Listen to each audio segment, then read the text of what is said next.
checking out tree species with Australian roots here in Hong Kong, and talking with a horticulturalist in Melbourne to learn more. Come join us right now in this special episode of Hong Kong Trees.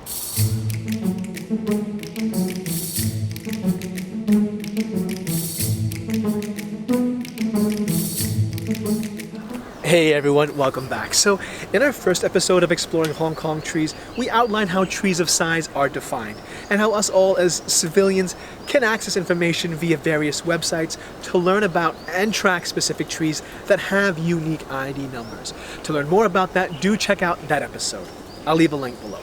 But today, we're talking about trees that are exotic, specifically from Australia, that are actually very common in our urban landscape.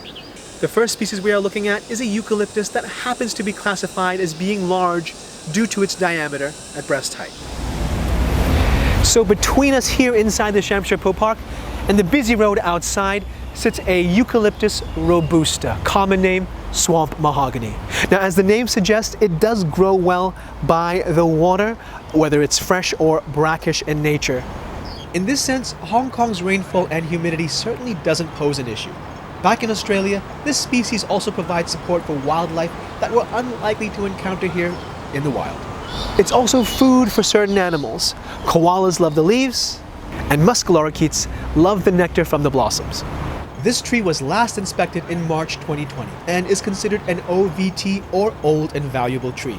They're also very long-lived and can live for at least 200 years. But there's more to uncover about Australian trees in general. To learn more, we're going to talk to my buddy, Hugh. Hugh, to you. Hey, how you doing, sir? Can you hear me okay? Let's see. You're a bit quiet. Let me just see if it's my side. Oh, come on, I'm never quiet, mate. With over 20 years of experience working in horticulture, Hugh is also a carpenter, builder, and construction teacher and lecturer. He's also a volunteer emergency services officer and trainer. Though, of course, the devastating effects of bushfires are undeniable, many Australian tree species have evolved for thousands of years with them. The indigenous people knew here, the Aboriginals knew in Australia, they used to, well, they're very nomadic, they would sort of move from one area to the next, and they would start a fire because they knew that sort of created or regenerated new growth. And people are sort of very adverse against sort of backburning, and that's been a bit of a contentious issue in Australia in the last few years. And the trouble is we need that backburning, we need that control, because then the eucalypts and the natives don't have that that natural cycle which they've grown to. Backburning, also called controlled burning, are fires set deliberately to manage the spread and overall well-being of forests. A lot of the trees also have seed pods that won't release its seeds unless subjected to the heat. Another reason this is important for regenerating new forest growth. And many trees have adapted with epicormic buds, dormant buds that sit beneath the tree's surface that can spring to action when needed. Like for these melaleucas, common name paperbark tree. Of course, this does depend on the severity of the damage to the tree.